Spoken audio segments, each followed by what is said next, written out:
మరి సభ పెట్టి మాట్లాడవలసిన విషయాలు ఏమున్నాయంటే గవర్నమెంట్ విషయాలు ఓటేమన్నట్లు తప్పులేదు. కానీ పర్సనల్ గా వ్యక్తిగతంగా ఆ గౌరవనీయులైన ముఖ్యమంత్రి కేసీఆర్ గారిని దూషించడం, మాట్లాడటం, అసభ్యకరంగా మాట్లాడటం, ఇక ఆయన మరి ఏమనుకుంటుందంటే ఇక నాకు ఎదురు లేదని భావన ఉన్నారు. చాలా మంది చూసింది, చాలా మంది చెన్నారెడ్డి గారు ఇలా కేసీఆర్ గారు తెలంగాణ రాష్ట్రం సాధించబట్టే నువ్వు ముఖ్యమంత్రి అయినా. ఒకవేళ ఆయన కేసీఆర్ గారే తెలంగాణ సాధించకపోతే ఆంధ్ర వాళ్ళకి గులాంగిరి చేసుకుంటూ బతకాల్సి వచ్చింది. నీ ఇష్టం వచ్చినట్టు మాట్లాడటం సవు కాదు. నిజంగా నేను ఒకవేళ నీ గురించి మాట్లాడితే నీ పరువంతా పోతుంది. ఎందుకంటే నీ జీవిత చరిత్ర ఎక్కడి నుంచి మొదలైందో నాకు తెలుసు.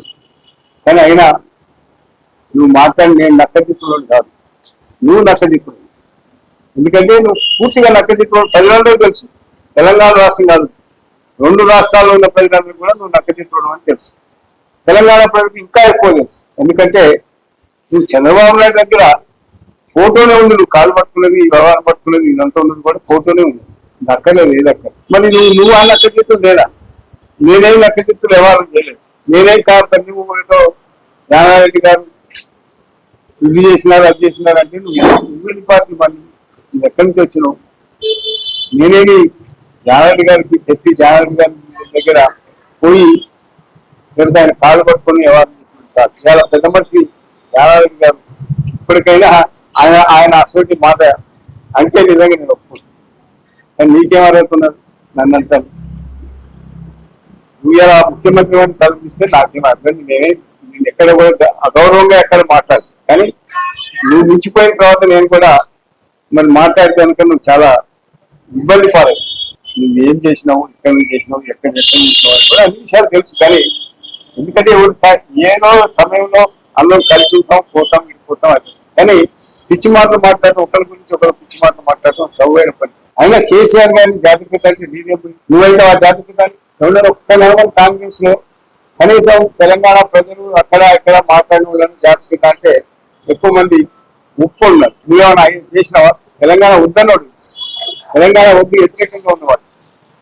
మరి నువ్వేమన్నా తెలంగాణ చేసింది? ఎందుకంటే నీ నీతి సంస్కృతి, నీతి పద్ధతులు నువ్వు ఎట్లా డెవలప్ అయినావు మొత్తం టోటల్ గా అంతా పైరవి బ్లాక్మెయిలింగ్ తోనే నువ్వు బతికినావు. కానీ నీకు ఇవాళ ముఖ్యమంత్రి అయినా అదే పని మీద ఉన్నావు. నువ్వేంటంటే ఏదో పెద్ద ఇట్లా అయితే బాగుంటది అని ఎవరో చెప్పడంలో నువ్వు నన్ను మాట్లాడితే నా గౌరవం పోదు, నీ గౌరవం పోయింది. నేను ఎక్కడ కూడా లోపల పనులు లేదు, తప్పు పనులు ఎక్కడ కూడా చేయలేదు, చేయను కూడా.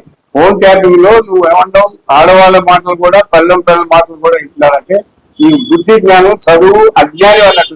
నువ్వు పూర్తిగా అజ్ఞాని. అసలు నీకు చదువు కాదు కదా, నిజంగా కూడా రాదు అని చదువు. నేను చెప్తున్నా, నాకు తెలుసు పర్సన్ ఈ విషయాలు నాకు తెలుసు. అసలు నువ్వు అజ్ఞాని, నువ్వు అసలు చదువు రాదు. ఫోన్ ట్యాపింగ్ చేసిన ఒక సిట్ కూడా క్లియర్ గా ఇచ్చింది. ఈ బయట సినిమా వాళ్ళయో లేకపోతే ఇయో ఆడవాళ్ళయో ఇయో ఫోన్ ట్యాపింగ్ చేసిన కూడా అవాస్తవం. అది ఏదో మీకు ఇచ్చిందని చెప్పి రాస్తున్నారు. అది ఎంత అవాస్తవం, వాళ్ళకి ఎవరికి కూడా ఏం సంబంధం లేదు అని ఇచ్చారు. అని సిట్టే ఇచ్చింది కదా, అన్ని ప్రెస్లో వచ్చింది కదా. ఇంకా మరి నీకు ఇంత జ్ఞానం లేకుండా మాట్లాడితే, ఎందుకంటే ప్రజలు ఆకట్టుకుంటానికి నీకు ఏం చేయలేక, నువ్వు డెవలప్మెంట్ యాక్టివిటీస్ చేయలేక, మాట్లాడలేక, ఏదో పిచ్చి మాటలు మాట్లాడి జనాలు మైండ్ అంతా ఇది ఇట్లా చేస్తారా అట్లా చేస్తారా అని ఒక అహంకారం తప్పితే నీకు అంతకన్నా ఏం లేదు. మా కేసీఆర్ గారిని, కేటీఆర్ గారిని, హరీష్ రావు గారిని అంటే ఇంకా రాబోయే రోజుల్లో నీకు మరి వేరే భాషలు, నీ భాషలో కూడా మాట్లాడటం అందరికి వస్తుంది. అదే భాషలో మేము కూడా మాట్లాడతాం. పిచ్చి మాటలు పిచ్చివాడు వాడటం వల్ల నీ యొక్క క్రెడిట్ తగ్గిపోతుంది. ఆ ముఖ్యమంత్రి యొక్క పీఠం యొక్క విలువ తీసేస్తున్నాం. ఆ విలువ విలువ కాపాడు. నీకు ఒక అవకాశం వచ్చింది, దాన్ని కాపాడుకుంటే నువ్వు ఇంకే ఎత్తుకు ఎదగవచ్చు. కానీ అది లేకుండా ఎప్పుడు పిచ్చి మాటలే మాట్లాడి బతకాలని ఆలోచన చేసినట్టే పిచ్చి మాటలతో కొంతకాలం బతుకుతాం, ఎవరైనా బతుకుతాం. కానీ దానివల్ల ఏం ఉపయోగం ఉండదు. మిర్యాలగూడకి ఏం ఇచ్చినావు? ఇంగ్లీష్ స్కూల్ అనే ఒకటి పెట్టినావు, ఇచ్చినావు. ఎందుకంటే స్కూల్ ఎక్కడ ప్లేస్ చెప్పినావా? వచ్చిన అక్కడ మీటింగ్ కాల్ పెట్టినావు. ఎక్కడ ప్లేస్ ఆర్డర్ ఇచ్చినావా? ప్లేస్ స్థలం ఎక్వైర్ చేసినావా? స్థలం ఇచ్చినావా? నేనే చెప్పిన సంస్థలకి 16 చోట్ల ఉన్నది, మనకి ఆ స్థలం ఎక్కడ కూడా తెలియదు. 16 చోట్ల ఒక 100 కోట్ల రూపాయలు. నేను ఈ మీడియాలో టౌన్ నేను ఛాలెంజ్ చేసి చెప్పు, నువ్వేందో చెయ్యి, నువ్వు 2 సంవత్సరాలు ఏం చేసినావు చెప్పు. మీరు 2000 పెన్షన్ 4000 2500 ఇస్తారు, ఆడవాళ్ళకి ఎక్కువ ఇచ్చినా, ఒక బస్సు ఇచ్చినా బస్సు ఇచ్చిన వాళ్ళంతా ఓటేయాలంట. 2500 ఇవ్వకపోతే ఏమి లేదు, బస్సు ఇచ్చిన వాళ్ళకి 2500 ఇవ్వకపోతే అడిగితే తప్పు. 4000 చేస్తాం పెన్షన్ అంటే అడిగితే తప్పు, 6000 ఇస్తే అది తప్పు.